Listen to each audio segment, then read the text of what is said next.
Do something different the next 90 days than you did the last 90 days, like picking up the books to read.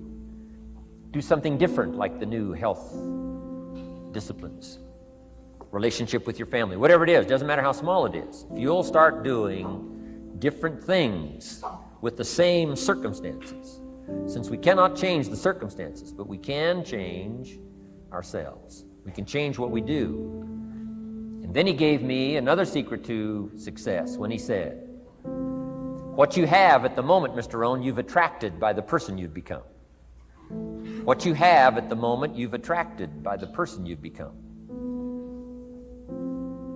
Few little simple principles here. Once you understand these, it starts to explain so much.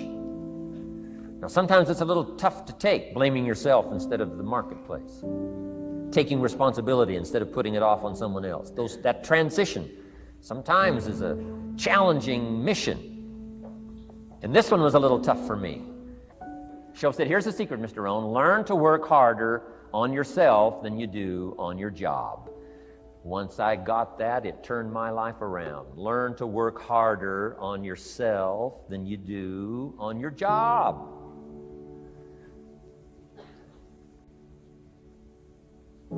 He said, if you work hard on your job, you'll make a living. If you work hard on yourself, you can make a fortune.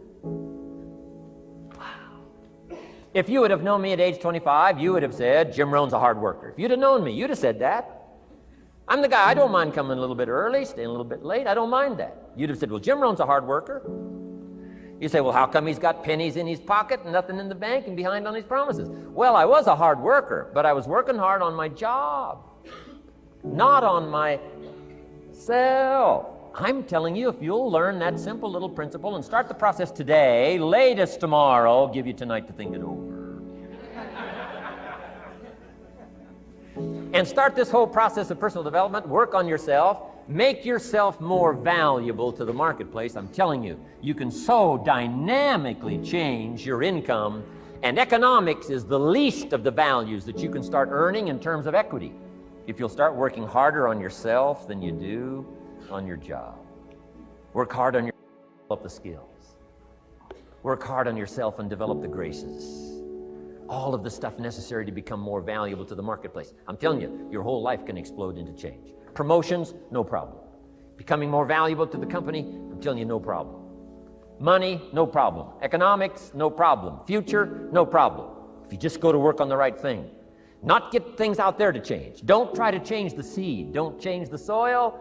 Don't change the sunshine. Don't change the rain. Don't change the mix of seasons. Let the miracle of everything that's available work for you, and start working on the inside. Work on your philosophy. Work on your attitude. Work on your personality. Work on your language. Work on the gift of communication. Work on all of your abilities. And if you'll start making those personal changes, I'm telling you, everything will change for you.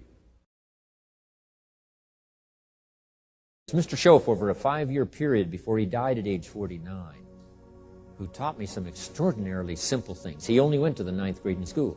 Never finished high school, never went to college, never went to university.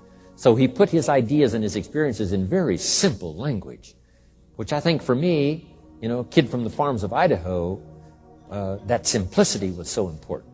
Because if it would have been technical, I'd have missed it. If it would have been mystic, I would have, backed away. But it was just basic, blunt, ABC, familiar stuff that I hadn't thought of before. And he did start to remind me, and those ideas changed my life. Mr. Shoaff was the one when I said, this is all they pay. He said, you've been working 6 years, Mr. Rohn, how come you're not doing better? And I said, this is all the company pays. He says, well, that's not true. I said, no, this is my paycheck. This is all the company pays. He said, no, this is all the company pays you. I thought, that's a new way to look at it, right? He said, doesn't the company pay 2, 3, 4, 5 times this amount to other people? And I said, well, yes. He said, well, then this is not all the company pays. It's all they pay you. And if you qualified, wouldn't your income grow 2, 3, 4, 5 times? I said, I suppose. So he said, we don't have to work on the company. We have to work on you. See, that was the beginning of what he called the phrase personal development. I told him things cost too much. He said, no, you can't afford them. I thought, well, that's a new concept. I hadn't thought about that. You know, we put some of the valuable things on the high shelf, so you can't get to them until you qualify. If you want the things on the higher shelf, you got to stand on the books you read. Every book you read, you get to stand a little higher so you can get the things on the higher shelf. See, I learned those concepts. It was so incredible. And here was the most important one. Success is something you attract by the person you become. See, that phrase changed my life. Success is something you attract by the person you become. Success is not something you pursue. It's like chasing a butterfly. You can't quite catch it. Success is something you attract by becoming an attractive person.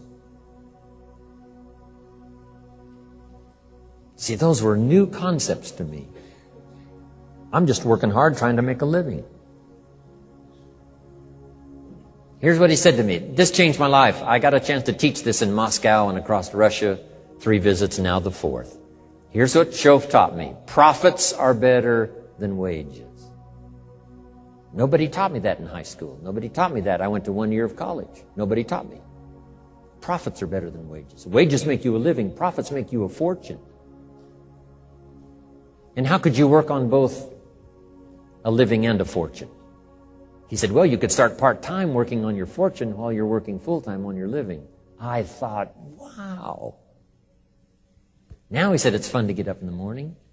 Not just getting up, go to work to pay the rent, but to get up to go to work to make a fortune. First, to make a living for my family. Second, to make a fortune. And he taught me how to make both a living and a fortune. Guess what I did? I learned how to make both a living and a fortune. And I found out anybody could do it once they get the information. And at age 25, I started receiving this extraordinary information. Here's what he said. Your income is directly related to your philosophy, not to the economy.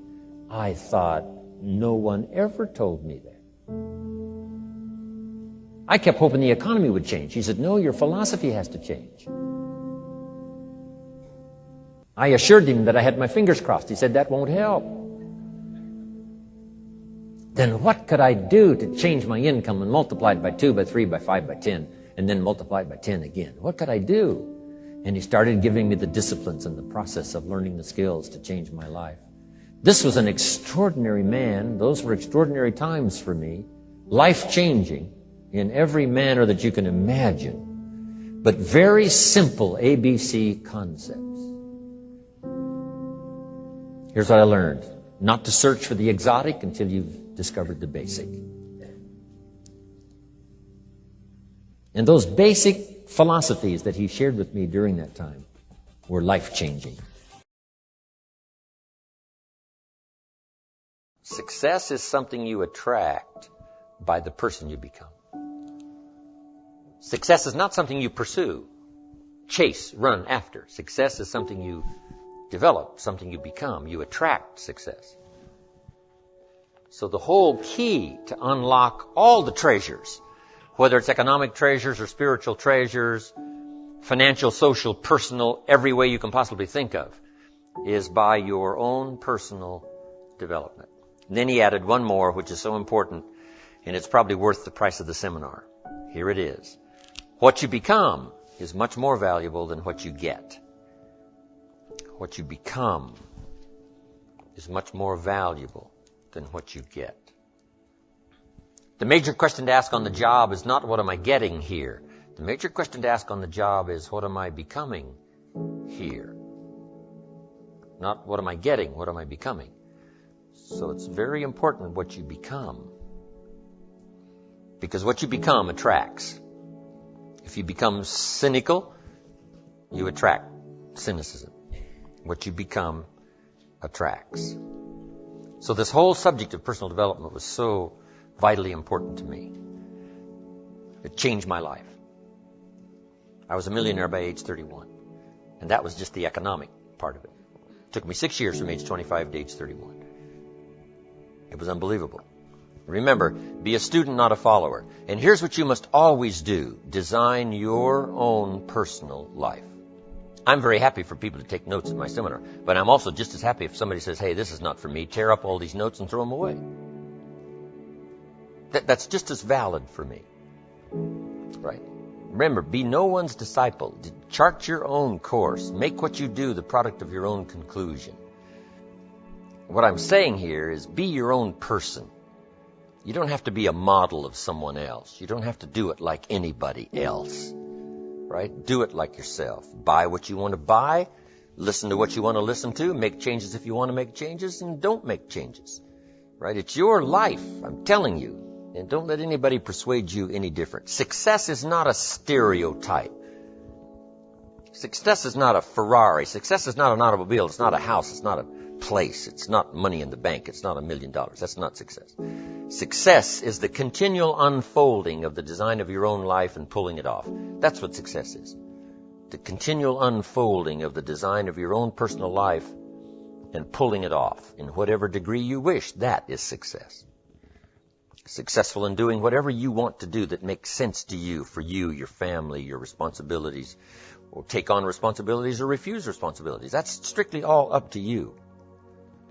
We've been given the power of choice. Every life form except human beings operates by instinct in the genetic code.